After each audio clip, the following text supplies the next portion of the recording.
안녕하세요. 경호쌤입니다. 오늘은 온라인 수업 18번째 시간입니다. 지난번에 예고한 것처럼 오늘은 중국어 외래어 표기법 및 삼과 형성평가를 풀어보도록 하겠습니다. 여러분들은 중국어 외래어 표기법 프린트와 삼과 형성평가 프린트를 준비해 주시면 감사하겠습니다. 중국어는 외래어를 표기할 때 발음을 그대로 차용하지 않고 한자어로 바꿔서 표기합니다. 중국어 외래어 표기법에는 총 3가지가 있습니다. 그럼 한 가지씩 살펴보도록 하겠습니다. 첫 번째는 우리와 비슷합니다. 원 단어, 외래어, 원 외래어와 비슷한 발음을 가진 한자어를 가지고 만드는 방법이 있습니다. 한번 예를 들어 볼게요. 첫 번째로 지멘스라는 회사가 있습니다. 독일의 전자기기를 만드는 회사인데요. 아마 여러분들은 좀 생소한 회사일 겁니다. 그런데 중국에서는 굉장히 유명한 회사거든요. 요 지멘스를 중국에서는 뭐라고 읽냐면요. 시먼즈라고 부릅니다. 시먼즈. 지멘스, 시먼즈. 발음은 되게 비슷하죠? 그런데 이 글자를 보면은 시는 서쪽이란 뜻이고요. 먼즈는 문지기란 뜻입니다. 글자 그대로 읽으면 서쪽의 문지기가 되겠죠? 이 서쪽의 문지기란 의미와 독일의 전자기기를 만드는 회사, 전혀 연관이 없잖아요. 이런 식으로 한자의 의미는 고려하지 않고 발음이 비슷한 글자를 가지고 만드는 방법이 바로 첫 번째 방법입니다. 자, 두 번째로 야후란 그룹이 있습니다. 아마 야후는 여러분들도 다 알고 있는 회사일 겁니다. 구글이 나오기 전까진 가장 영향력 있는 검색 사이트였죠. 우리의 네이버와 같은 그런 회사였습니다. 중국에서는 야후를 뭐라고 하냐면요. 야후라고 합니다. 발음은 완전히 똑같죠? 근데 요 글자를 보면은 야는 우아하다, 후는 호랑이란 뜻입니다. 그러니까 글자 그대로 하면은 우아한 호랑이가 되겠네요. 역시 검색 사이트와 전혀 연관이 없는 글자입니다. 마찬가지로 발음이 비슷한 글자를 사용하고 의미는 전혀 고려하지 않은 케이스라고 보면 되겠습니다. 이런 식으로 발음을 가지고 만드는 게 첫 번째 방법입니다. 자, 다음은 여러분들이 한번 유추해 보시면 좋을 것 같습니다. 역시 발음을 가지고 만든 단어예요. 한번 선생님 읽어볼게요. 카페는 어떤 단어일 것 같나요? 우리가 어렵지 않게 즐겨 마시는 음료의 한 종류입니다. 그렇습니다. 카페는 바로 커피입니다. 요 글자는 아마 커피라는 단어가 나오기 전까지는, 커피라는 단어를 만들기 전까지는 아마 없었던 단어로 생각됩니다. 이 글자는 이 단어를 만들기 위해서 새롭게 만든 단어입니다. 이런 식으로 한자의 의미는 전혀 고려하지 않고 의미로 만드는 방법이 있습니다. 자, 다음으로 넘어갈게요. 자, 요거는 아마 조금 더 유추하기 쉬울 겁니다. 한번 읽어볼게요. 치아오크얼리는 과연 무슨 뜻일까요? 어떤 단어일까요? 그렇죠. 초콜릿입니다. 초콜릿, 치아오크얼리. 발음은 되게 비슷하죠? 이런 식으로 만드는 방법이 있습니다. 자, 이번에는 두 번째 방법으로 넘어가겠습니다. 두 번째 방법은 원 단어, 외래어의 의미를 뜻하는 한자어로 가지고 만드는 방법이 있습니다. 이것도 두 가지로 한번 예시를 들어볼게요. 자, 첫 번째는 우리가 잘 알고 있는 애플입니다. 아이폰과 아이패드 등을 만드는 회사지요. 이걸 중국에서는 뭐라고 부르냐면요. 핑구어라고 부릅니다. 핑구어는 무슨 뜻이냐면 사과란 뜻입니다. 애플을 우리말로 하면은 무슨 뜻이죠? 그렇죠. 사과죠. 그 사과를 중국어로 하면은 바로 핑구어입니다. 이거는 애플, 핑구어 전혀 발음은 비슷하지 않은데 애플이 사과라는 뜻을 가지고 있기 때문에 그 의미를 가져가서 핑구어라고 합니다. 조금 특이한 거는 중국에서는 아이폰을 뭐라고 하냐면요. 핑구어폰이라고 합니다. 사과폰이라고 하는 거죠. 그 이유가 애플이라는, 사과를 뜻하는 애플이라는 회사에서 만들기 때문에 중국에서는 아이폰이라고 부르지 않고 핑구어폰이라고 합니다. 요거는 평택역만 가도 알 수 있습니다. 평택역에만 가면은 중국인들을 대상으로 핸드폰을 파는 가게들이 좀 있잖아요. 거기에 아이폰이라고 쓰지 않고 핑구어폰이라고 쓰여져 있을 겁니다. 나중에 혹시라도 평택역에 가게 되면 한번 유심 있게 살펴보시면 좋을 것 같습니다. 자, 이런 식으로 발음은 전혀 고려하지 않고 의미를 만드는 방법이 있습니다. 자, 두 번째는 여러분도 잘 알고 있는 마이크로소프트, 윈도우즈를 만들고 있는 마이크로소프트라는 회사가 있죠. 이 마이크로소프트를 중국에서는 뭐라고 하냐면요. 웨이루안이라고 합니다. 웨이루안은 웨이가 작다는 뜻이고요. 루안은 부드럽다는 뜻입니다. 마이크로소프트에서 마이크로는 작다는 뜻이고 소프트는 부드럽다는 뜻이죠. 그 의미를 그대로 가지고 와서 웨이루안이라고 합니다. 역시 마이크로소프트, 발음은 전혀 고려하지 않고 의미를 가지고 만든 단어라고 볼 수 있습니다. 이런 식으로 의미를 가지고도 외래어를 표기할 수 있습니다. 자, 그럼 다른 걸로 한번 연습을 해볼게요. 요거는 이제 교과서도 나와 있는 거죠. 같이 보겠습니다. 셔우지는 그렇죠. 핸드폰이죠. 셔우는 손이고 지는 기계, 손으로 만지는 기계, 손으로 다루는 기계 해서 핸드폰, 의미를 가지고 만들었다고 볼 수 있습니다. 자, 그 다음에 두 번째, 요건 조금 재밌는데요. 한번 읽어볼게요. 르어고. 요거는 뭐냐면, 르어는 뜨겁다란 뜻이고요. 거우는 계란 뜻입니다. 그러면 과연 르어거는 어떤 외래어를 표기한 걸까요? 그렇죠. 핫도그입니다. 핫은 뜨거운 거고 도그는 개잖아요. 그래서 글자 그대로 의미를 가져가서 르어거라고 하는 겁니다. 이 르어거의 이제 핫도그는 원래 실제로도 개로 만드는 건 아니잖아요. 이게 뭐 개 혓바닥, 이 고기 모양이 개 혓바닥과 비슷해서 뭐 이렇게 만들었던 의미가 그런 식으로 다 나왔다는 걸로 알고 있는데 뭐 정확하진 않습니다. 하여튼 이런 식으로 의미를 가지고도 만들 수가 있습니다. 자, 마지막으로 세 번째는요. 의미도 고려하고 발음도 고려하는 방식이 있습니다. 한번 예시를 한번 보겠습니다. 자, 첫 번째로는 우리가 잘 알고 있는 코카콜라가 있죠. 코카콜라를 중국에서는 뭐라고 했냐면요. 그어거우크얼러라고 합니다. 보면은 크어커우는 맛있다는 뜻이고요. 크얼러는 즐겁다는 뜻입니다. 맛있으면서 즐길 수 있는 음료. 콜라의 이미지랑 굉장히 어울리죠. 그 다음에 발음도 어때요? 그어거우크얼러. 코카콜라랑 되게 비슷하잖아요. 이런 식으로 발음도 비슷하면서 의미도 고려한 이게 바로 세 번째 방법입니다. 자, 그 다음에 이마트부터 볼게요. 중국에 이마트도 진출을 했었는데요. 이마트는 중국에서 뭐라고 불렸었냐면요. 이마이드어라고 합니다. 이마이드어. 이는 쉽다. 마이는 구매하다. 드어는 얻다. 그러니까 쉽게 사서 얻을 수 있는 곳. 마트의 의미와 굉장히 잘 어울리는 그런 단어죠. 그리고 이마이드어. 어때요? 이마트랑 되게 비슷하잖아요. 역시 의미와 발음을 모두 고려해서 만든 케이스라고 볼 수 있습니다. 자, 그리고 세 번째로 요거 BMW 한번 살펴볼게요. BMW는 중국에서 뭐라고 하냐면요. 바오마라고 합니다. 바오는 귀하다는 뜻이고 마는 말이라는 뜻입니다. BMW가 약간 고급차를 나타내잖아요. 귀한 말, 말도 교통수단, 차도 교통수단. 어떻게 보면 의미는 고려했다고 볼 수 있겠죠. 근데 발음은 좀 이상하죠. BMW, 바오마. 전혀 다른데 어떻게 이게 의미랑 발음 모두를 고려해서 만든 단어냐. 독일에서는 BMW를 뭐라고 부르냐면요. 바흐마흐라고 부릅니다. 바흐마흐, 바오마. 굉장히 비슷하죠. 그렇기 때문에 바오마 역시 의미와 발음을 모두 고려해서 만든 케이스라고 볼 수 있습니다. 자, 한번 예시로 또 볼게요. 이것도 재밌습니다. 한번 보겠습니다. 싱바크어.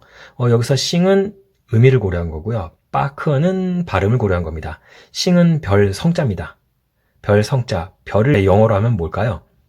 그렇죠. 스타죠. 스타바크어. 뭘 것 같아요? 여러분들 아주 잘 알고 있는 곳입니다. 그렇죠. 스타벅스입니다. 스타벅스를 중국에서는 싱바크어라고 하는 거죠. 그래서 싱스타바크어는 벅스. 요 두 가지 의미와 발음을 모두 고려해서 만든 케이스입니다. 자, 요런 식으로 의미와 발음 모두 고려해서도 만들 수가 있습니다. 자, 지금까지 외래어 표기법 세 가지 방법을 살펴봤는데요. 다시 한번 보겠습니다. 첫 번째는 우리의 외래어 표기법과 비슷한 원 단어의 비슷한 발음을 가진 한자어를 가지고 만드는 방법이 있습니다. 꼭 좀 기억해 두세요. 자, 그 다음에 두 번째는 원 단어의 의미를 뜻하는 한자어를 가지고 만드는 방법이 있습니다. 그 다음에 세 번째는 의미도 고려하고 발음도 고려해서 만드는 방법이 있습니다. 요 세 가지를 꼭 좀 기억해 두시고요.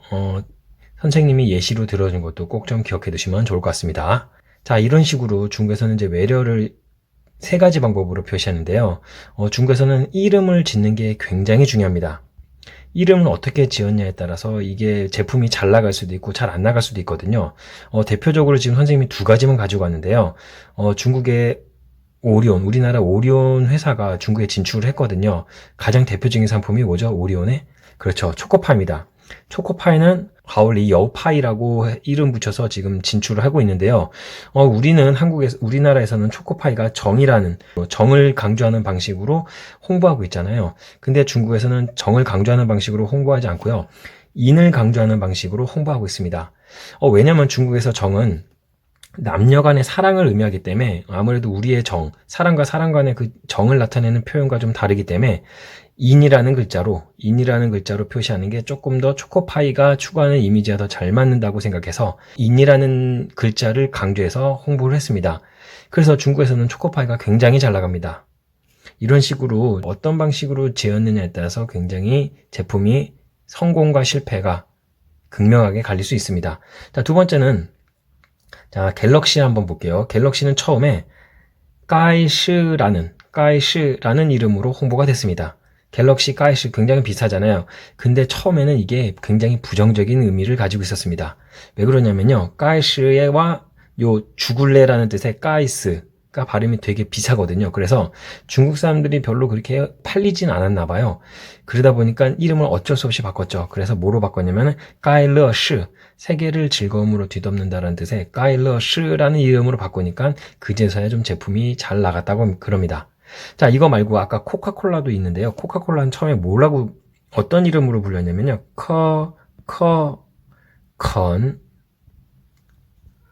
라는 이름을 처음에 팔렸대요. 근데 이게 한자로 보게 되면 굉장히 이상합니다. 올챙이가 초를 삼키다? 그런 뜻으로 선생님이 알고 있어요. 콜라를 마셔야 되는데 올챙이가 초를 삼키다. 어떻게 써요? 전혀 마시고 싶지 않겠죠. 그래서 처음엔 코카콜라가 이 이름으로 진출했다가 완전히 폭망하고 맙니다. 그리고 나서 한참 뒤에 그어라는 이름으로 들어가서 지금은 굉장히 잘 나가는 상품이 됐습니다. 그렇기 때문에 중국에서는 어떻게 이름을 짓느냐가 제품이 잘 팔리냐 안 팔리냐 그거에 아주 크게 작용을 한다고 볼 수 있습니다. 혹시라도 나중에 여러분들이 어떤 회사에 들어가서 중국에 진출하게 된다면 이 네이밍 브랜드의 중요성은 꼭 좀 기억해 두시면 좋을 것 같습니다. 여기까지가 중국어 외래어 표기법이었습니다. 자, 그러면 다음으로는 이제 삼과 형성평가로 넘어가도록 하겠습니다. 자, 삼과 형성평가 프린트 준비해 주세요. 자, 당연히 여러분들은 다 풀었을 거라고 생각하고 그냥 바로 진행하겠습니다. 1번, 다음 단어의 성조를 표기하시오. 밍즈의 밍은 몇 성이죠? 그렇죠, 2성입니다. 즈는요? 그렇죠, 경성입니다. 2성 경성이죠. 밍즈는 무슨 뜻이었죠? 그렇습니다, 이름이었습니다. 자, 그 다음 두 번째 볼게요. 까오싱, 까오는 몇 성이죠? 그렇죠, 1성이죠. 그 다음에 싱은 그렇습니다, 4성입니다. 까오싱 1성 4성이었죠. 이건 무슨 뜻이었죠? 그렇습니다, 기쁘다란 뜻입니다. 기쁘다. 자, 그 다음에 3번 什么는 몇 성이죠? 그렇죠, 셔는 2성이고 머는 경성입니다. 什么는 무슨 뜻이었죠? 그렇죠, 무엇 혹은 무슨 이런 뜻이었습니다. 자, 4번 学生는 몇 성이었죠? 그렇죠, 2성이죠. 성은 그렇습니다, 역시 경성입니다. 学生은 무슨 뜻이었죠? 그렇죠, 학생이었죠. 자, 마지막으로 5번 认识는 몇 성이었죠? 그렇습니다, 4성입니다. 시는 그렇죠, 경성이죠. 认识는 무슨 뜻이었죠? 그렇죠, 길 혹은 사람을 알다라는 뜻이었습니다. 길 혹은 사람 혹은 글자 이런 것들을 인식해서 알다 라는 뜻이었죠. 그래서 밍즈 2성 경성 이름이라는 뜻이고요. 까오싱 1성 4성 기쁘다는 뜻입니다. 3번 什么 2성 경성 무엇 무슨 이런 뜻이고요. 4번 学生 2성 경성 학생이라는 뜻입니다. 5번 认识는 4성 경성이고요. 길이나 사람, 글자 등을 알다 이런 뜻이었습니다. 자, 그 다음엔 2번으로 넘어가겠습니다. 이번에 뜻을 쓰는 거네요. 보겠습니다. 첫 번째 시는 무슨 뜻이죠? 그렇죠, 무엇이다 혹은 대답의 네 라는 뜻이었습니다. 그 다음에 찌아오는 무슨 뜻이죠? 그렇죠, 부르다라는 뜻이죠. 그 다음에 3번 레이는요? 그렇죠, 피곤하다. 그 다음에 4번은요? 그렇죠, 매우란 뜻이었습니다. 허는 매우란 뜻이었습니다. 5번에 나는 그렇죠, 어디 혹은 어느 라는 뜻이었습니다. 자, 다음으로 넘어가겠습니다. 자, 3번 객관식입니다. 중국인의 호칭 표현으로 올바른 것은 1번 어린 사람은 라오를 붙인다. 라오를 붙이나요? 그렇지 않죠. 샤오를 붙인다고 했습니다. 그리고 연장자는 샤오를 붙인다. 아니죠. 라오를 붙이죠. 1번과 2번이 서로 바뀌어 있네요. 어린 사람은 샤오를 붙이고 연장자에게는 라오를 붙인다고 했습니다. 그 다음에 세 번째, 이름의 뜻 글자를 중복하기도 한다. 그렇죠. 맞습니다. 이름의 뜻 글자를 중복하기도 한다. 그럼 정답은 3번이네요. 4번, 친한 동급생 사이에선 통ሼ를 쓴다. 아니죠. 잘 모르는 동급생 사이에서 통쉐를 쓴다고 했습니다. 그 다음에 5번, 이름 뒤에 직함을 붙여 호칭을 붙이지 않고 뭐 뒤에 붙인다고 했죠? 그렇죠. 성씨 뒤에 직함을 붙여서 호칭으로 쓴다고 했습니다. 정답은 3번입니다. 자, 그 다음에 4번, 다음 말에 해당하는 의미를 쓰시오. 자, 시는 아까 2번에서 이미 우리가 다뤘었죠. 대답에 네, 그리고 무엇이다. 그러면은 부시, 앞에 뿌가 붙으면 어떻게 되죠? 그렇죠. 아니다, 아니요, 그 다음에 무엇이 아니다. 이런 뜻이 되겠죠. 예, 무엇이다의 부정 표현으로 바꿔주면 되겠습니다. 그 다음에 밑에 마는 무슨 뜻이죠? 문장 끝에 붙어서 그렇죠. 의문문을 만들어주는 거죠. 그러니까 무엇입니까 정도로 해석해주면 되겠네요. 그 다음에 나는 아까도 다뤘지만 어느, 어디 이런 뜻이 되겠습니다. 자, 다음으로 넘어가겠습니다. 자, 5번 다음 나라와 발음이 올바르게 연결된 것을 고르시오. 자, 봅시다. 스페인은 뭐라고 하죠? 그렇죠. 한국어가 아니라 시바냐가 되겠네요. 시바냐. 인도는 빠시가 아니라 그렇죠. 인두가 되겠죠. 인두. 자, 브라질은 인두가 아니라 그렇죠. 빠시. 2번과 4번이 서로 바뀌어 있습니다. 그 다음에 미국 메이구어. 그렇죠. 메이구어죠. 4번이 정답이네요. 한국은 시바냐가 아니라 그렇죠. 한국이죠. 1번과 5번도 서로 바뀌어 있습니다. 그래서 정답은 4번이 되겠습니다. 자, 그 다음에요. 6번 보겠습니다. 한어병은 표기 및 외래어 표기에 대한 설명으로 잘못된 것은 성과 이름의 첫 글자는 대문자로 쓴다. 그렇죠. 성과 이름의 첫 글자는 대문자로 쓴다고 했습니다. 그 다음에 2번. 고유명사의 첫 글자는 대문자로 쓴다. 그렇죠. 고유명사의 첫 글자도 대문자로 씁니다. 그 다음에 3번. 문장의 첫 글자는 대문자로 쓴다. 이것도 맞죠. 문장의 첫 글자는 대문자로 쓴다고 했습니다. 요거 3개 1번, 2번, 3번 정답 모두 표현 설명으로 잘못된 게 아니라 제대로 된 거죠. 자, 4번 보겠습니다. 외래어는 원 발음과 같은 발음으로 쓴다. 여기 같은 발음이라고 나왔네요. 아까 선생님이 뭐라고 설명했죠? 그렇죠. 비슷한 발음이라고 했습니다. 완전히 같은 발음으로는 만들 수가 없습니다. 왜냐하면 중국어의 발음과 영어의 외래어의 발음은 완전히 같을 수가 없기 때문에 같은 발음이라고 하기보다는 비슷한 발음을 가지고 만든다고 보면 되겠습니다. 그러면 정답은 4번이겠네요. 5번, 외래어는 원 글자의 의미를 가지고 만든다. 그렇죠. 원 글자의 의미를 가지고도 만들 수 있다고 했으니까 5번도 정답이 되겠네요. 5번도 제대로 된 표현이라고 볼 수 있겠네요. 그래서 정답은 4번이 되겠습니다. 자, 그 다음에 이제 7번 보겠습니다. 문장을 사용하는 경우가 올바른 것은 자, 1번, 我叫张明. 첫 만남이라고 되어 있네요. 我叫张明은 무슨 뜻이죠? 그렇죠. 나는 짱밍이라고 해. 이름은 소개할 때 쓰는 표현이 되겠죠. 그러니까 1번은 틀렸습니다. 2번, 认识你很高兴. 认识你很高兴. 이건 무슨 뜻이죠? 그렇죠. 만나서 반가워. 이름을 소개하는 게 아니라 처음 만났을 때에게 쓸 수 있는 표현이 되겠죠. 그러니까 1번과 2번도 역시 서로가 바뀌어 있습니다. 그 다음에 3번, 你叫什么名字? 你叫什么名字? 이건 뭔 뜻이죠? 그쵸. 네 이름이 뭐니? 별명이 아니라 이름을 물어볼 때 쓰는 거니까 역시 3번도 틀렸습니다. 그 다음에 4번, 你是哪国人?你是哪国人? 이건 무슨 뜻이죠? 그쵸. 너는 어느 나라 사람이니? 국적을 물어볼 때 쓰는 거네요. 그럼 정답은 4번이 되겠습니다. 자, 마지막 5번. 你是学生吗?你是学生吗?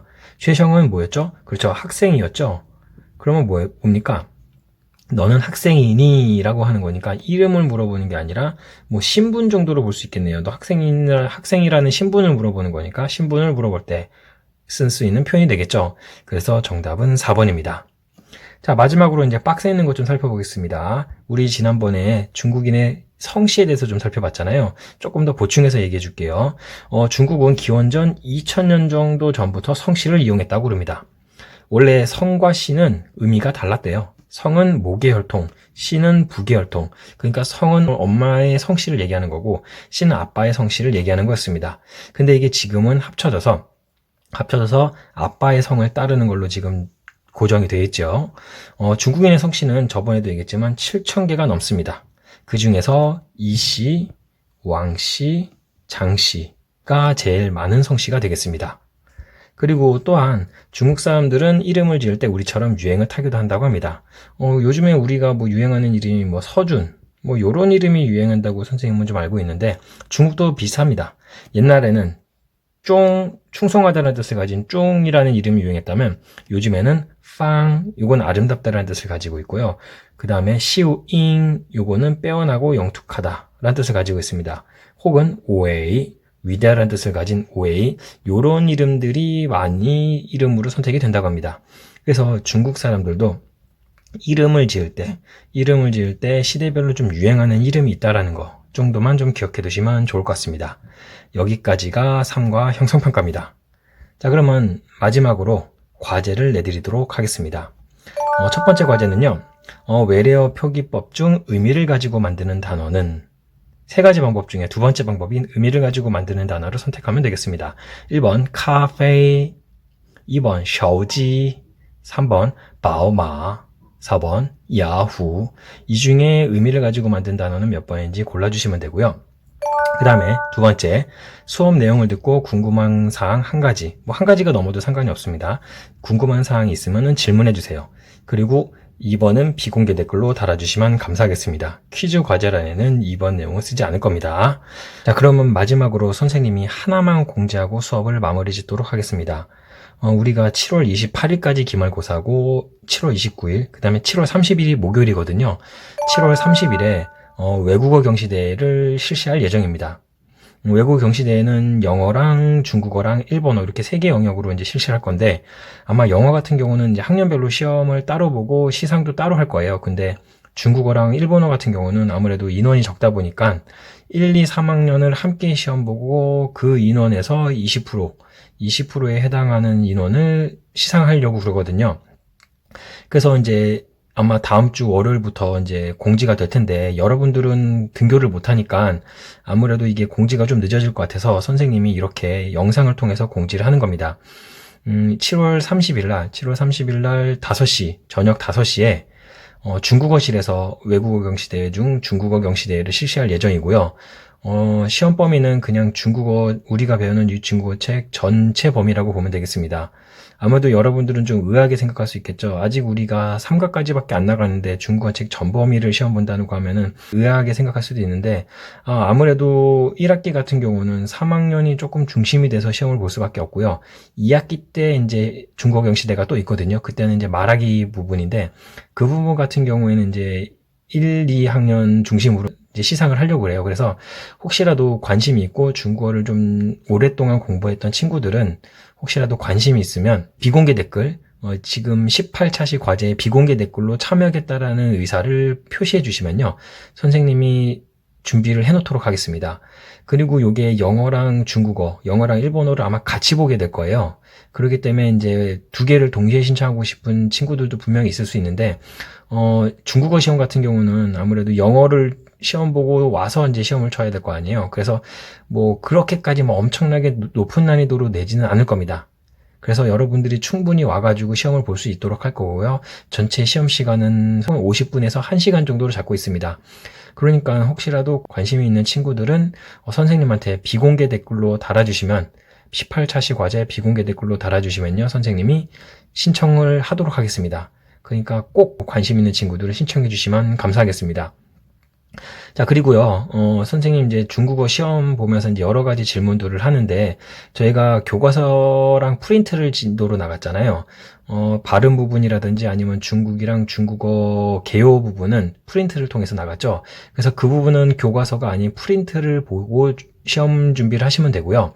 그 다음에 이제 교과서 같은 경우는 이제 쓰기 부분과 스스로 확인하기, 뭐 함께 해보기, 이런 것들은 2과 3과에서는 전혀 나가지 않았잖아요. 그러니까 그런 부분은 안 보셔도 됩니다. 그러니까 선생님이 수업 시간에 했던 내용들만 준비를 하시면 되겠습니다. 중국어 시험이 이제 첫 시험이니까 아무래도 여러분들 긴장되고 좀 어렵다고 느끼실 것 같은데요. 일단 뭐 선생님이 수업 시간에 했던 내용을 바탕으로 시험 문제를 냈으니까 그렇게 부담 갖지 마시고요. 열심히 준비해서 중국어뿐만 아니라 전교과 모두 좋은 성적을 거두셨으면 좋겠습니다. 오늘은 여기까지 하겠고요. 여러분 모두들 수업 시청해 주셔서 감사합니다. 모두들 수고하셨습니다.